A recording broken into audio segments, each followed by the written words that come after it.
Si hay en el auditorio, en la iglesia, alguien que tenga más de 40 años de edad, que lo dudo porque veo gente muy joven, pero si alguien tiene más de 4 décadas de vida, se va a acordar de un chiquito que nació con pocas defensas naturales al común ambiente, al oxígeno natural que todos respiramos.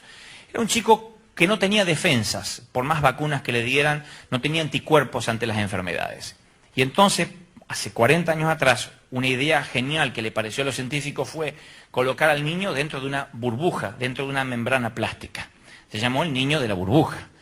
Hay fotografías de aquel entonces, todavía hay alguna por internet dando vuelta, donde se ve al niño que vivía literalmente dentro de una membrana plástica, obviamente transparente. Había juguetes esterilizados que se les metía dentro de un lugar donde se sacaba primero se sacaba el aire, se le metía el juguete. Era como más o menos una carpa inflable, así como un domo, pero personal, privado para el niño, y estaba dentro de la burbuja. Era sorprendente ver que el chiquito a veces quería tocar a sus padres y sus padres solo podían tocarlo a través de la membrana. De hecho, hay una foto que es más o menos así. La manito del nene está así. No, perdón, la manito del nene está así y el papá está de esta manera. Y de allí dicen que Steven Spielberg ideó hacer el afiche de una película ochentosa, que también los que tengan más de 40 deben recordar, E.T., el extraterrestre, donde había un afiche central donde estaba el dedo del extraterrestre y el dedo del nene así, y eso estaba en todos los cines durante muchas semanas, en todos los cines de aquel entonces La Valle, puesto que ni siquiera había shopping para aquel entonces. Ustedes dirán, ¿cómo vivimos sin shopping? Vivimos y acá estamos. La cosa es que el niño de la burbuja era sorprendente porque daba por un lado la tranquilidad de decir, bueno, no va a morir, porque está cubierto, tiene un oxígeno previamente drenado para él. Pero a la vez uno se preocupaba porque veía que ese chico estaba tan cerca de sus padres y a la vez tan lejos. Podía ver cómo otros niños jugaban a la pelota, corrían un perro, trepaban un árbol. Él apenas podía verlo, pero nunca lo iba a poder hacer. Finalmente el niño no sobrevivió. Pero el tiempo que estuvo dentro de la burbuja fue un momento donde era hiper popular, salían tapas de revistas, la televisión de aquel entonces llevaba sus cámaras, trataban de protegerlo lo máximo posible, pero el niño no se podía mover y todo lo que ocurría a su alrededor era dentro de esa pelota gigantesca transparente. Yo he notado a través de estos años, no porque sea no tenga complejo mesiánico y diga yo sé lo que pasa en la iglesia, sino a nivel curiosidad, con la mayor humildad que me corresponde en este caso, he notado muchos jóvenes y no tan jóvenes que tienen el complejo del niño de la burbuja. O sea, están tan cerca de Dios, pero a la vez tan lejos. Hay algo que los separa. A mí se me parte el corazón cuando voy a dar seminarios o charlas o los inspiro, trato de desafiarlos a que hagan cosas. Se me parte el corazón al volver a 2, 3 años después, o 4 o 5 años después, como me pasó ayer por la noche en Asunción, Paraguay, y ver a los mismos que soñaban con ser líderes, que siguen en el mismo lugar y no alcanzan aquello que querían alcanzar. Se me parte el corazón, lo que es peor, a veces preguntar por músicos que ya no están, porque cayeron en pecado, porque se fueron de la iglesia, porque abandonaron, chicas que tenían el porvenir por delante, bonitas, ungidas, de pronto quedar embarazadas de soltera y arruinarse la vida para siempre, porque si bien Dios la perdona, después queda con 1 o 2 críos, con un marido ausente y con una vida truncada, sin poder hacer una vida realmente como el Señor tenía dispuesto para ella. Se me parte el corazón ver gente que tenía lo necesario para avanzar, tenía todo lo ideal para que Dios la bendiga, y sin embargo hay algo que los separa o la separa de las grandes bendiciones de Dios. Y ahí es cuando algunos piensan, bueno, es que debe ser que Dios elige a algunos en particular. Pero eso es antibíblico, antiescritural, porque todos tenemos la misma posibilidad de condiciones para que Dios nos utilice. Dios no llama a gente perfecta, Dios perfecciona a los que llaman, ¿sí o no? Entonces, todos tenemos la misma posibilidad. Los que fuimos invisibles, los que son más intelectuales, los más inteligentes, los que no somos tan inteligentes, todos tenemos la misma posibilidad que Dios nos use, porque les dije recién, no nacimos por mamá o por papá, sino a través de ellos. Dios nos gestó con un propósito. ¿Y por qué algunos, en ocasiones uno los ve como que pasan los años y siguen igual? Siguen estancados en una meseta donde no pueden avanzar a nuevos niveles, en todos los órdenes de la vida, no solo en lo ministerial. Uno ve gente que de pronto tiene un conflicto sentimental y lo tiene a través de los años. Hay chicas o muchachos que no pueden nunca canalizar bien los sentimientos y emprenden una pareja y les va mal, y se enamoran de otro y les va mal, y se enamoran de otro y se enamoraron del peor y les hace de todo. La abandona, la maltrata y siempre dice, no sé, yo los elijo, parece que se me pegan, soy un radiador, se le pegan todos los bichos a la iglesia. Y uno dice, bueno, a lo mejor tuvo mala suerte, pero a lo mejor está viviendo dentro de una burbuja, está tan cerca del amor de su vida, pero a la vez no lo puede ver o no lo puede tocar, está tan lejos. Otra vez es como que puedo visualizar el afiche de E.T. o del niño tocando la manito de su papá, pero separada por una burbuja. Oramos, cantamos, no faltamos a los servicios, a los cultos, pagamos nuestros diezmos, ponemos las ofrendas. Sin embargo, por alguna razón, hay algo que nos separa. Y estamos en febrero de 2008 y en una suerte de desprolijo balance decimos, este año ya viene como el año pasado. Yo sigo otra vez en lo mismo, sigo sin trabajo, los trabajos me duran un año o dos y vuelvo otra vez con el Clarín bajo el brazo. Me llevo bien un poquito con mis padres, un poquito mejor, y yo otra vez me empiezo a llevar mal con los viejos. Parece que empieza a tener mejor relación yo con mi patrón, y otra vez empieza la mala relación. Es como que a veces hay como lo que los inconversos llaman un karma.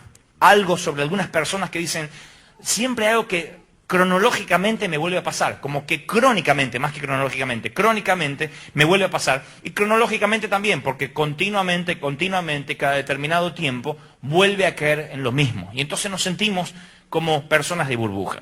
Nosotros, cuando digo nosotros, mi esposa y yo, flamentemente recién casados allá por el año 91, sentimos por más de un año y medio que estábamos dentro de una burbuja.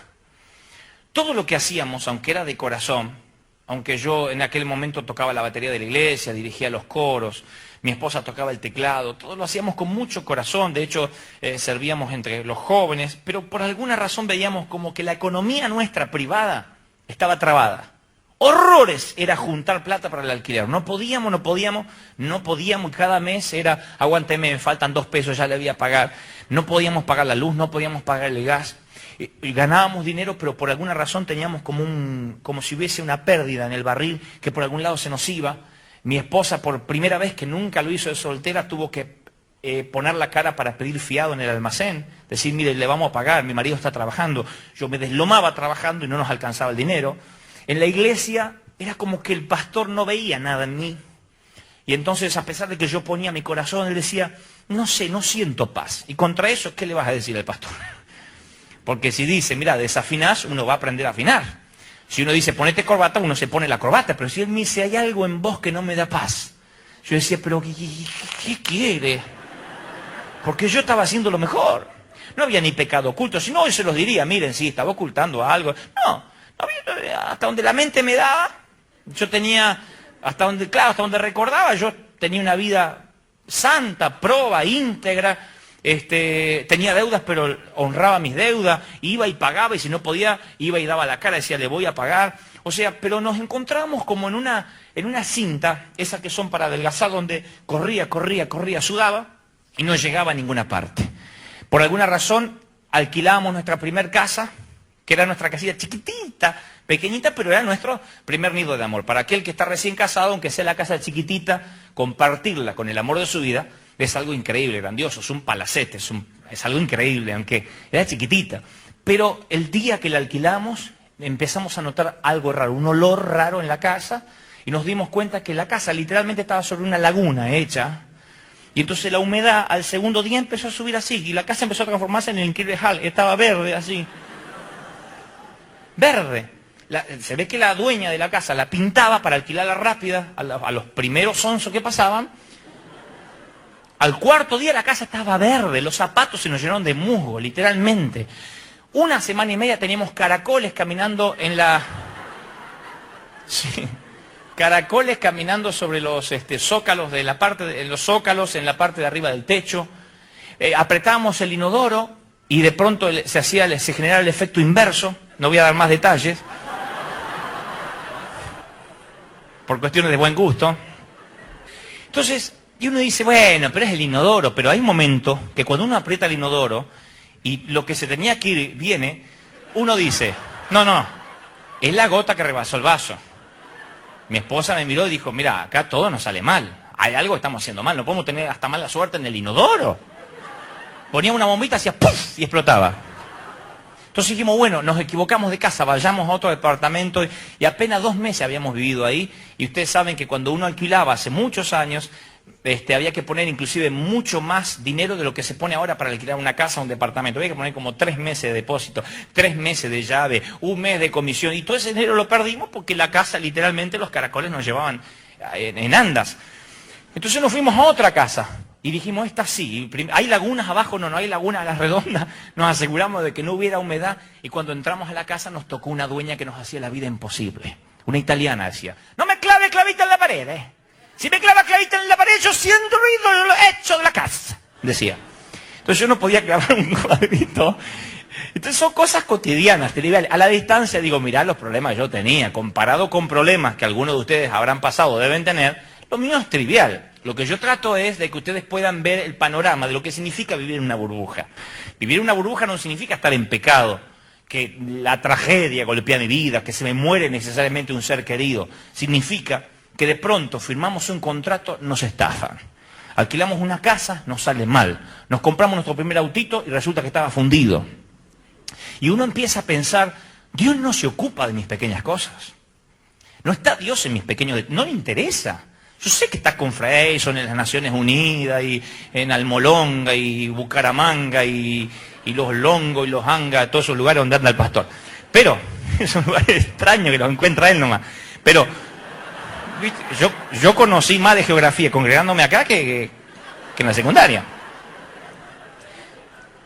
Pero uno empieza a pensar, a lo mejor es como que Dios está con los hombres de Dios, los grandes siervos, los grandes popes, y en las pequeñas cosas no está. Y uno empieza realmente a considerar seriamente, bueno, a lo mejor Dios no está, y uno empieza a orar por cada cosa y se da cuenta que lo que emprende, si es un estudio, fracasa. Si uno emprende algo, terminamos abandonando. Si uno cree, este es el trabajo que Dios me dio, resulta que nos maltratan y tenemos que renunciar. Y uno empieza a pensar, algo está mal. Mi esposa, que siempre fue una chica sensible, mucho más sensible a las cosas de Dios que yo, y lo reconozco hasta el día de hoy, y por eso Dios creo que los matrimonios los forma cóncavo y convexo, exactamente la amalgama con quien necesitamos, y por eso es algo tan serio casarse, porque vos querés servir al Señor y te casás con una rubia así, o una morocha, no importa el color de pelo, pero descerebrada, que dice, ay, oh Dios, que me copa todo lo que sé. Está espectacular. 2 días, al 3er día te morís. Lo mismo las chicas que sueñan con ser misioneras, y te toca uno que dice, oh, Dios mío, Dios te ayude. Es así. Entonces uno tiene que saber bien, si uno, no es una clase de noviazgo esto, pero la persona con quien uno se casa tiene que tener el mismo llamado, no el mismo ministerio necesariamente, porque ella puede cantar el no, ella puede predicar el no, o viceversa, pero el mismo llamado. Porque si uno tiene el llamado a servir, y tu futura pareja no quiere servir a Dios, no quiere saber nada, quiere ser empresario, y van a tener un serio problema, o alguien va a tener que ceder en algún momento de la vida. No me quiero ir de tema, regreso a lo que quiero decirle. Mi señora, que es cóncavo y convexo conmigo, ese es tema para otro mensaje, me dijo, a lo mejor estamos como en una burbuja, a lo mejor estamos lejos de Dios por algo, ¿por qué no revisamos nuestra vida? Y yo le dije, Liliana, estamos sirviendo al Señor, que el pastor no le dé paz. No era el pastor Claudio Freyson, era un pastor alemán que yo siempre cuento. Y aclaro, tampoco era un perro, era un pastor nacido en Alemania. Pues dice, mirá, lo pastoreó un perro, no, era... Entonces, ¿qué le estaba diciendo? Entonces, no, pues... Mi señora me dice, a lo mejor revisemos la vida y encontramos algo que no está bien. Que está desagradando al Señor, y empezamos a revisar cada cosa, nuestra vida privada, nuestra vida íntima. Empezamos a decir, a lo mejor nosotros a veces nos ofendemos, nos decimos, cuando tenemos discusiones, ¿por qué no bajamos los decibeles y empezamos a comprendernos más? Porque recién nos estábamos conociendo, recién casados. Después dijimos, a lo mejor es el fiado del almacén. Uno empieza a buscar, uno se hace una suerte, sale de cacería de brujas, a ver qué puede encontrar, qué es lo que hace la burbuja, pero algo nos separaba de Dios. Y un libro escrito por una autora americana, que no recuerdo su nombre, llega a las manos de Liliana. El libro se llamaba Rompiendo la lista de ofensas. Y entonces mi esposa me dice, ¿sabes qué estuve pensando? Que durante mi vida yo he tenido personas que me han ofendido, personas que me han herido. Y si yo hago lo que dice esta autora, que dice que hay que anotar los nombres de cada persona que te fue hiriendo, que dejó marcas, huellas negativas en tu vida. Yo las quiero anotar en un papel y hacer lo que la autora dice que a ella le resultó. Orar por esas personas y finalmente romper la lista, diciendo nunca más me acordaré de lo que me han hecho.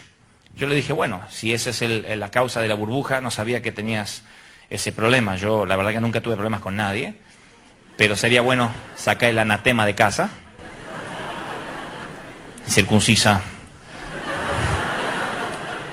Yo no tengo problemas con nadie. Me dijo, ¿seguro? No, yo nunca tengo 21 años y nunca tuve problemas con nadie serios, por lo menos. Así que, pero haz tu lista, yo te voy a acompañar, porque para eso estamos, para acompañarte en las buenas y en las malas, como dije en el altar.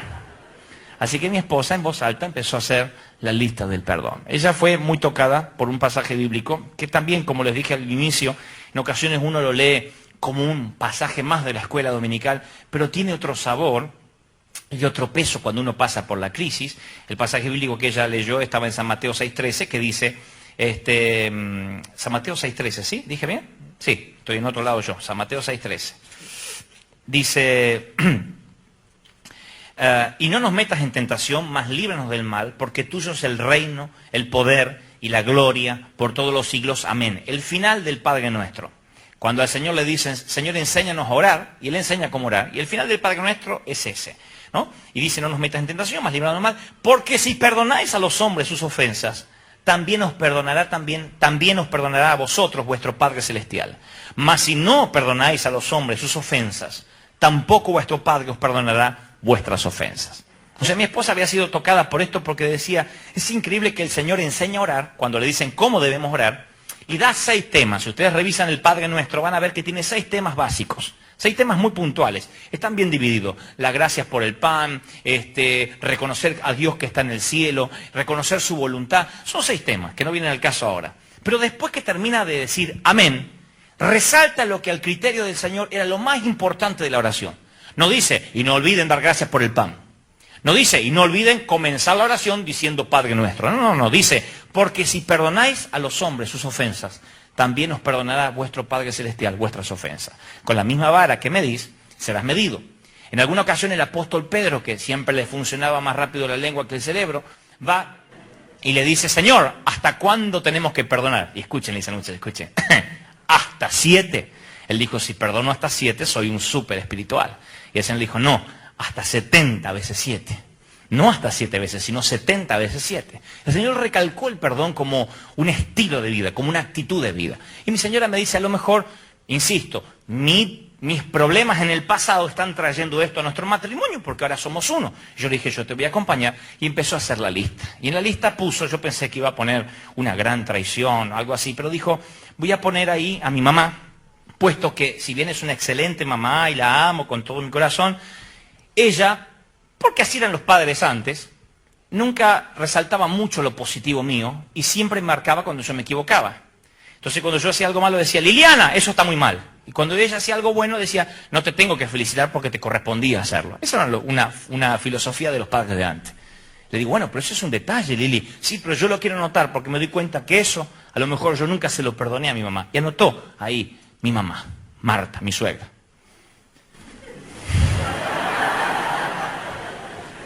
Yo miraba como mudo testigo de su arrepentimiento.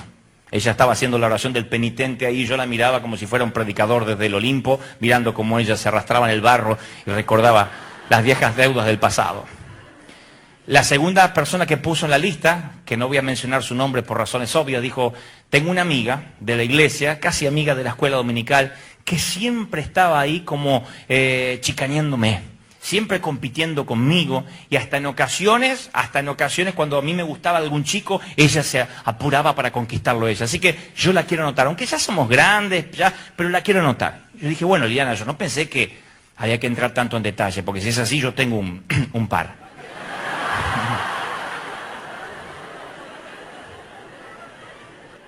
Quiero anotar si puedo colaborar. Sí. Digo, para que no estés haciendo tanto esfuerzo.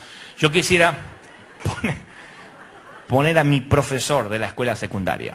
Se llamaba Marrone, que tenía una triple ambición en su vida, enseñar matemáticas, cobrar su salario y hacerme la vida imposible a mí. Yo quiero anotarlo ahí, porque por él perdí la secundaria. ese hombre se me puso entre ceja y ceja y me dijo, Goebbels, usted no va a egresar, y él me hizo la vida imposible, me odiaba, y yo quiero que lo ponga ahí. Marrones llamaba, ponelo ahí, Marrones. Ella me miró y siguió haciendo esfuerzo y dice, bueno, también una vez en el colegio, otra cosa que me acabo de acordar. Pone a mi maestra Margarita Prapronik, que una vez en 5º grado de la primaria me dijo, Goebbels, usted es idiota, es autista, ¿no ve que no nació para hablar? Vaya, siéntese. Ahora me pagan por hablar, ponelo. Y ponelo ahí, puse.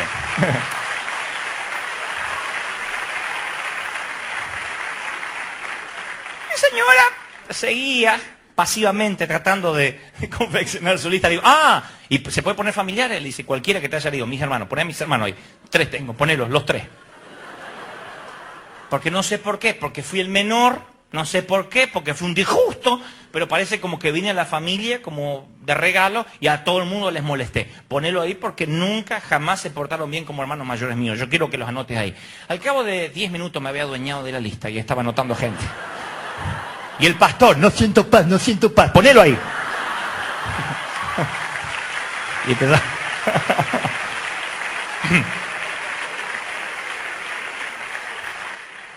Y al otro que toca la batería, que a veces cuando yo llego 10 minutos tarde, 10 minutos, y el desgraciado sabe que tengo que tomar un tren y 2 colectivos para llegar, dice, me toca a mí, no llegaste. Ponelo. Y me adueñé de la lista. Y Liliana se asustó, me dice, no sabía que tenía al demonio Tasmania adentro. Le digo, pero lo que pasa es que vos empezaste a revolver. Y dice, pero eso es lo que yo justamente te decía. Eso es lo que está ocasionando una burbuja. Dios no te puede utilizar si tu vaso no está limpio, si nuestros vasos no están limpios. Tenemos que empezar a pedir perdón por eso. Y ahí me sinceré. Y le dije, ¿sabe? Una vez, yo teniendo 17 años, fui a trabajar a un periódico cristiano. Y como al segundo día alguien me maltrató, porque yo era cadete, yo dije, no vengo más a trabajar acá. Y pegué un portazo y ni siquiera me despedí de quienes me habían contratado. Mi esposa me dijo, ok, si algún día Dios te llega a usar y llegas a ser una persona conocida, esa persona quizá vaya a tus cruzadas y va a tener algo que decir. Entonces aquí ya no es solo una lista, deberíamos ir a hablar con esa persona. Liliana, rompamos la lista, como dice, no agregues cosas al libro. Y ella me dice, no, deberías pedir perdón.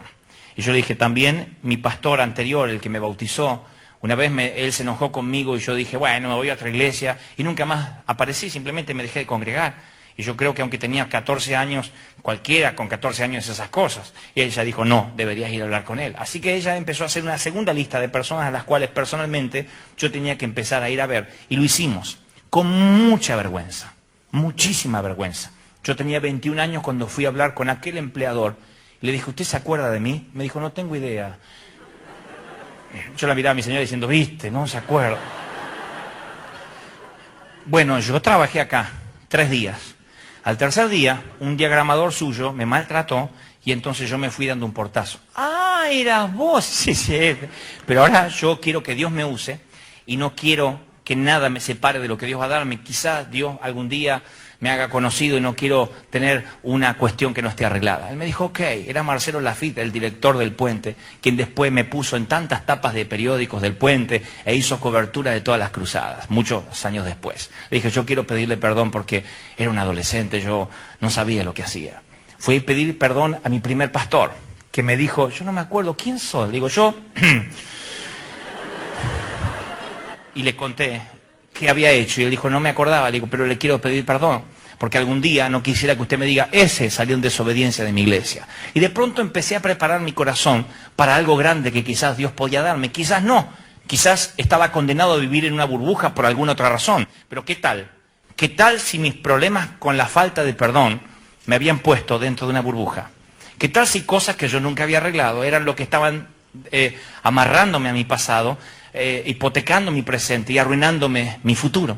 Y entonces empezamos a pedir perdón. Aquella noche, puntualmente, volviendo al sitio, hicimos una oración por esa lista donde había amigos, pastores, líderes que no confiaban en nosotros, gente de la iglesia que nos subestimaba, expatrones de los malos, de los que nos pagaban poco. Y empezamos a orar. La Tana, la dueña que no dejaba que clavara el carrito en la pared, dije, ponela ahí. Pusimos a la mujer que nos alquiló la casa llena de humedad, sabiendo que tenía humedad. Pusimos cada detalle de las cosas que nos parecían injustas. Y presentamos las cartas delante del Señor y dijimos, Señor, esta gente nos ha dañado. Esta gente nos ha herido en el corazón. Y nosotros queremos hoy perdonar. Y que nunca más se hable esto.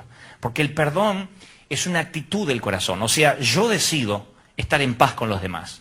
Como decía Juan Carlos Ortiz, que creo que se los conté decenas de veces. Juan Carlos Ortiz es un predicador, uno de los mejores predicadores que hemos tenido en Argentina, y él me enseñó los 3 grandes secretos, y perdonen mi memoria si se los vuelvo a repetir, pero es bueno que el Señor nos lo vuelva a recordar. Él me dijo, cuando te dejen fuera del círculo, mi querido, tú haz un círculo más grande y mételos adentro.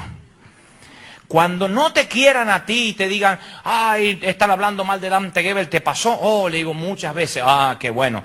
Y le digas al Señor, Señor, no me aman. Él te dice, tranquilo, morí en la cruz para que me amen a mí y no para que te amen a ti.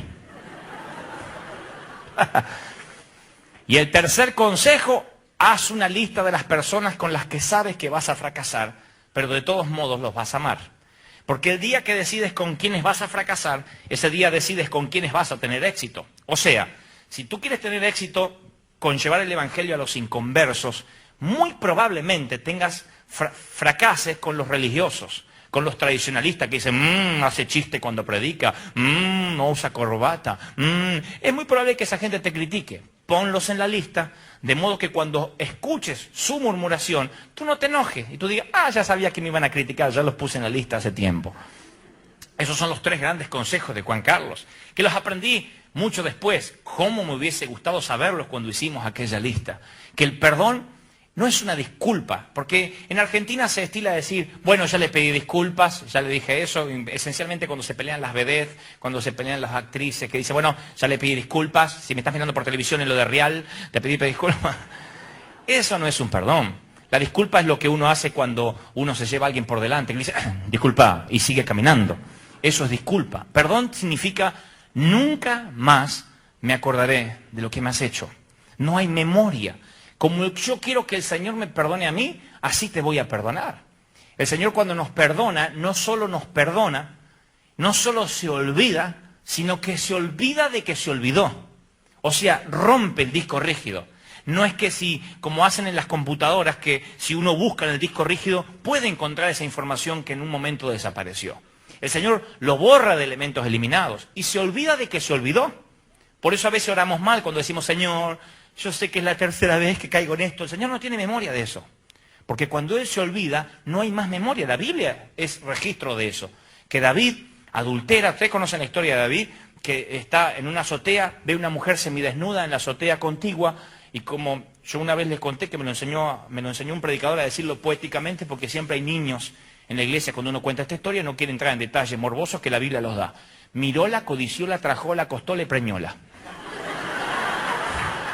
En otras palabras, se acostó con la mujer de otro y la embarazó. Cuando la mujer le dice, tengo un atraso porque compré Levatés y estoy embarazada, el rey planifica todo un plan maquiavélico, frío, calculador, manda a traer al marido del frente de batalla para que tenga relaciones con su mujer y ella no pueda decir que el hijo es del rey, sino de su marido. Pero se encuentra con un marido consagrado que le dice, nunca, señor, me acostaré con mi mujer mientras mis compañeros están luchando la batalla de Jehová. Dijo, me tocó uno de Rey de Reyes, dijo David. Se las ingenia para darle de tomar, lo emborracha y lo deja tirado en la alfombra y dice, bueno, por lo menos nadie va a saber dónde pasó la noche. Y entonces le manda una carta al general que tiene allá, le manda un mail, david@cantor.com, le manda un mail, le dice, mirá, tengo acá un soldadito que cuando la batalla se arme bien fea mañana me lo pones en el medio y te asegurás de que los filisteos lo maten. Él pensó, va a ser la palabra de esta mujer embarazada contra la mía. ¿Quién le van a creer, al rey o a una loca? El tema es que el marido no tiene que hablar y para eso yo me voy a encargar de que muera. Asesino, adúltero, fornicario. Poco tiempo después Dios dice, David es un hombre conforme a mi corazón. Años después Dios le habla a Salomón, el hijo de David, y le dice, sé perfecto como tu padre anduvo. Y uno dice, pero ¿qué pasa? ¿Dios no leyó la Biblia? Lo que pasa es que en el medio, David se arrepiente, paga las consecuencias del pecado, las paga. Si ustedes leen la historia van a ver que la factura les llega. Paga las consecuencias del pecado, pero su arrepentimiento es tal que Dios dice, yo te perdono y me olvido de que me olvidé. Y nunca más se habló de eso, así como de Pedro jamás se habló en su ministerio que alguna vez negó al Señor. Hablaban del gran apóstol Pedro y jamás se habló de la negación. Dios dice, yo me olvido y me olvido de que me olvidé. Mi misericordia es nueva cada mañana. Lo mismo nos exige. La única condición, la letra pequeña del contrato es, con la vara que mides, serás medido. Es que mis padres me hicieron de todo. A mí me crucificaron, dice el Señor. Con la misma vara que mides, serás medido. No es una disculpa, es una actitud del corazón. No es una cuestión de fe. Bueno, yo voy a perdonar por fe. No, es obediencia, no es fe. Es obediencia, uno tiene que obedecer. El Señor dice, yo quiero que perdones porque es una orden. Como nos decían los padres santos. ¿Y por qué? Porque sí, porque soy tu padre. No se cuestiona. Uno tiene que diezmar, sienta o no sienta. Tiene que congregarse, sienta o no sienta. Hay cosas que tienen que ver con una orden puntual de Dios y tiene que ver con que tienes que perdonar y hacer la promesa, nunca más me acordaré de lo que me han hecho. El perdón no es un fruto que crece. Yo te perdono, pero a la primera que me haces.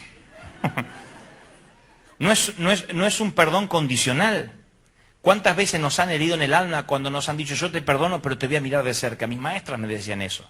Tenía un director de la escuela secundaria que me decía, Goebbels, yo a usted lo perdono, pero miren que ahora va a haber 4 ojos mirándolo. Yo decía, no, pero eso no es perdón. Perdón es que yo mañana me restituya y crean en mí como la primera vez que llegué a este colegio. No, Goebbels. Usted vive haciéndose el gracioso. Y acá no está para contar chistes. ¿Estamos? Yo lo perdono, pero a la primera que me hace una amonestación. Y a mí me dolía porque si ese no es un perdón genuino, el perdón es yo te perdono como sea.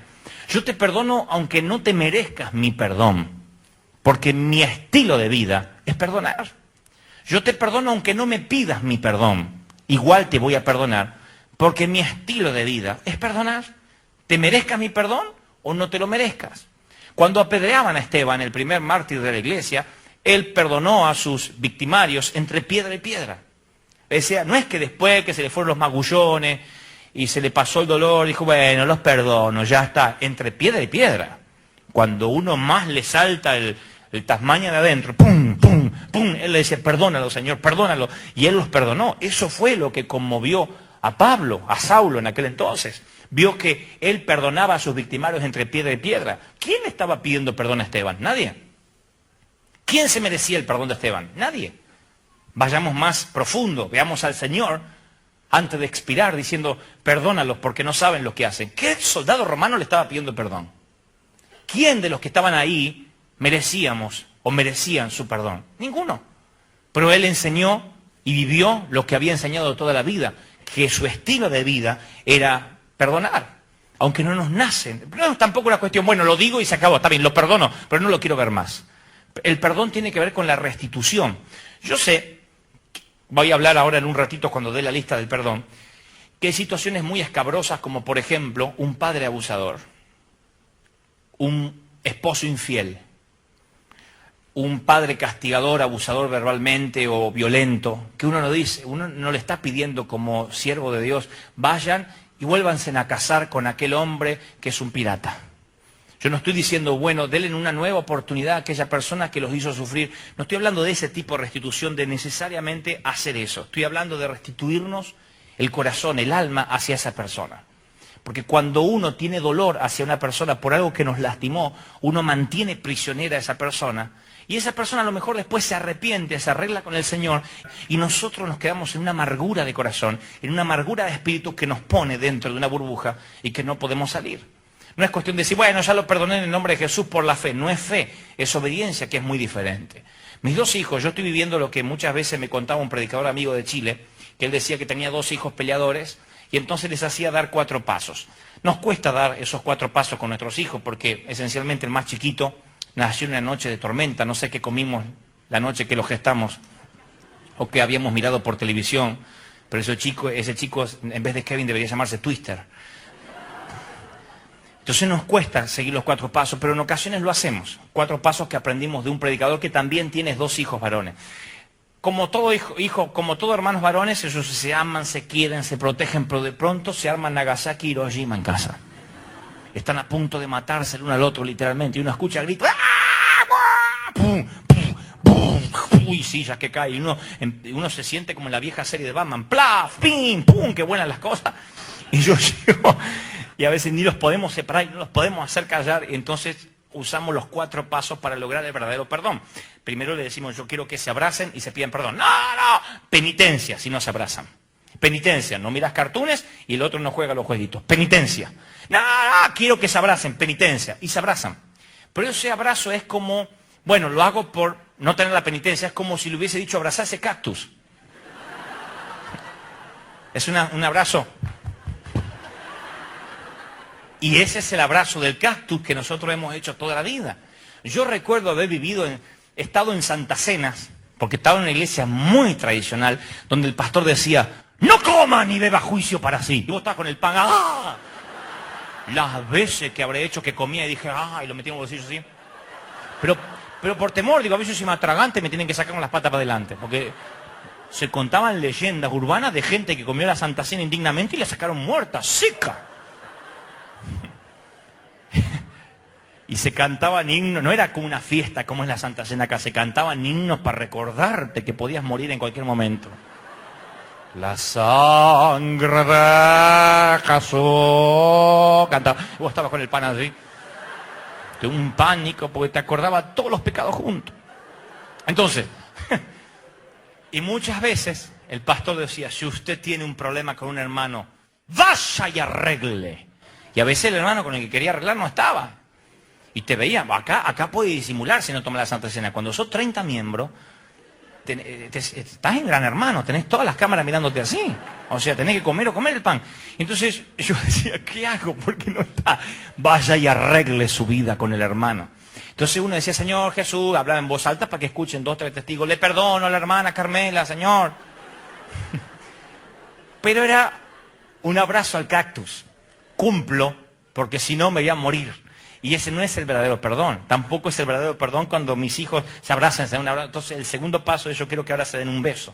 Y eso es como revolver la vida. No, besarlo a esta, no, él empezó primero, él me dijo cosas feas. Entonces otra vez revolver, quiero que se den un beso. Y el beso suena como esos besos de tía que se dan al aire así.